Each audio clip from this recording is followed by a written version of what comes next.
Shalom, salam sejahtera di dalam nama Tuhan Yesus Kristus, satu-satunya Allah yang benar. Kembali bersama saya, Pendeta Binsar Sianipar, BBS, dari Gereja Alkitab Allah Esa. Kali ini kita akan membahas tema yang begitu berat, Bapak Ibu sekalian ya, yang dikasih Tuhan Yesus ya. Tetapi dalam Yesus tidak ada yang berat. Kenapa? Karena Yesus sendiri yang membuka pikiran kita, sehingga kita mengerti kitab suci ya. Kitab suci yang diilhami oleh Yesus kepada para penulis kitab suci. Jadi kalau yang mengilhami itu sendiri yang membuka pikiran kita, maka kita bisa mengerti. Walaupun temanya begitu sulit ya. Yang saya maksudkan di sini ya, serahkan dalam nama Tuhan Yesus kepada iblis ya. Dalam 1 Korintus 5 ya, ayat 5. Saya bacakan 5 ayatnya ya. Kelima-lima ayatnya supaya kita semua bisa mengerti. Ya, 1 Korintus 5 ayat 1 sampai 5. Dosa dalam jemaat. Memang orang mendengar bahwa ada percabulan di antara kamu. Ya. Dan percabulan yang begitu rupa seperti yang tidak terdapat sekalipun di antara bangsa-bangsa yang tidak mengenal Allah, yaitu bahwa ada orang yang hidup dengan istri ayahnya ya. Sekalipun demikian kamu sombong ya. Tidakkah lebih patut kamu berduka cita dan menjauhkan orang yang melakukan hal itu dari tengah-tengah kamu? Sebab aku sekalipun secara badani tidak hadir, tetapi secara rohani hadir. Aku sama seperti aku hadir, telah menjatuhkan hukuman atas dia yang telah melakukan hal yang semacam itu. Bila mana kita berkumpul dalam roh, kamu bersama-sama dengan aku dengan kuasa Tuhan, dengan kuasa Yesus Tuhan kita.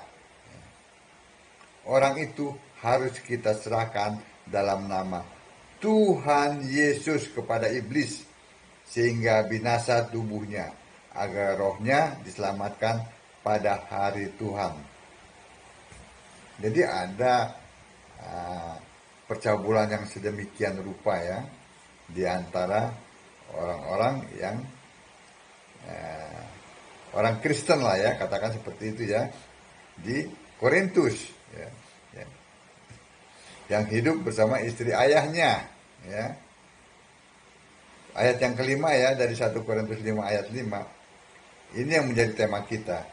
Orang itu harus kita serahkan dalam nama Tuhan Yesus ya.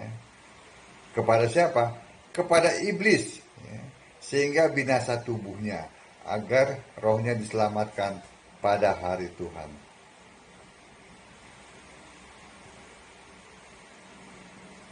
Ini harus memerlukan kerendahan hati ya, bahwa ada sesuatu yang di luar ya, di luar nalar ya, bahwa kita bawa nama Yesus ya untuk menyerahkan orang kepada iblis, begitu kan?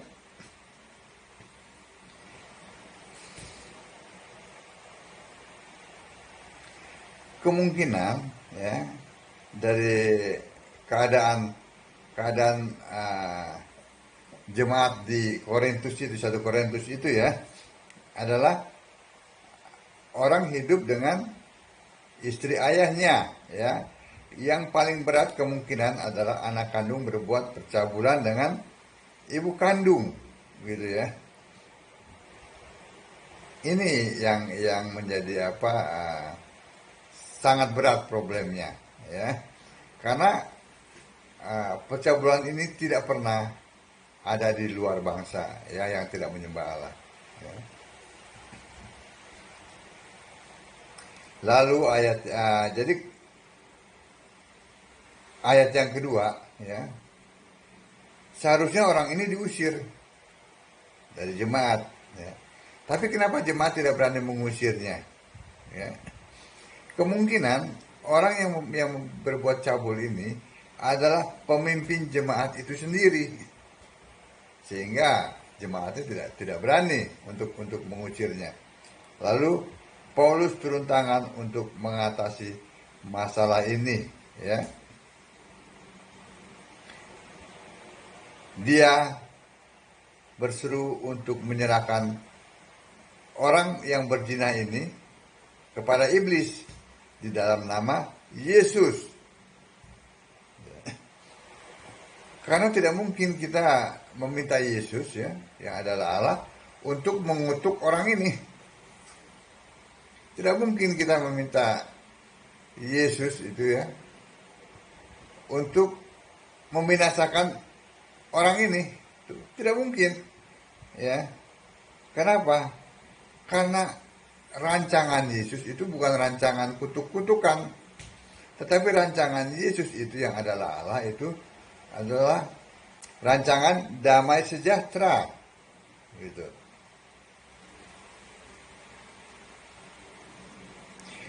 Yesus tidak punya rancangan jahat terhadap manusia.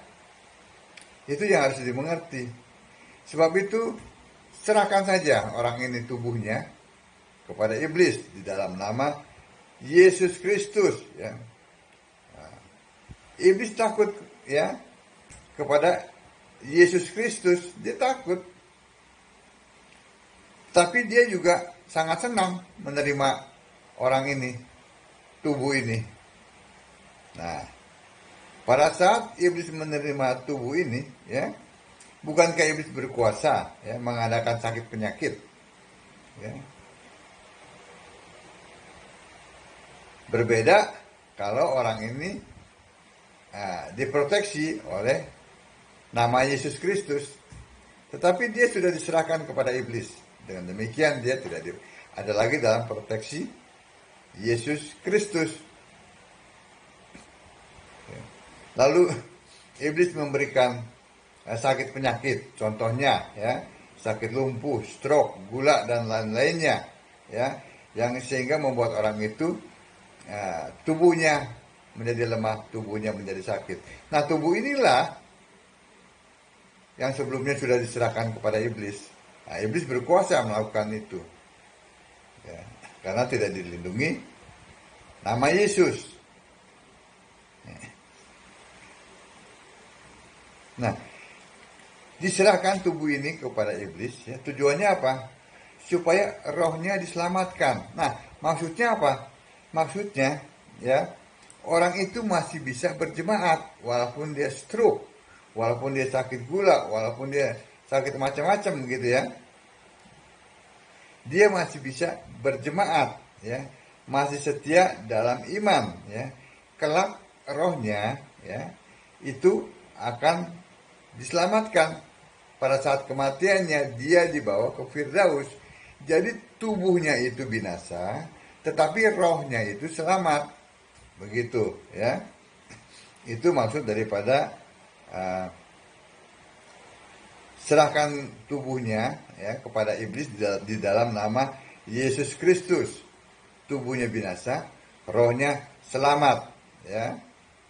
Kenapa? Orang itu tidak bisa lagi ya berbuat cabul. Kalau dia stroke, bagaimana dia bisa berbuat cabul? Ya. Nah, dengan demikian, ya, maka dia rohnya itu bisa diselamatkan. Walaupun dia tetap ada di kursi roda, dia bisa berjemaat. Ya. Dia dari kursi roda, dia tetap bisa memberitakan Injil Kristus walaupun tubuhnya sakit. Gitu. Nah, itulah kiranya tema yang kelihatannya berat ini ya, ini Kalau Yesus yang membukakan pikiran kita, maka kita akan bisa mengerti kitab suci. Kiranya apa yang saya sampaikan ini dapat terus memotivasi Bapak Ibu sekalian untuk membaca Alkitab. Sembahlah Yesus sebagai satu-satunya Allah yang benar. Maka kita semua akan selamat. Shalom.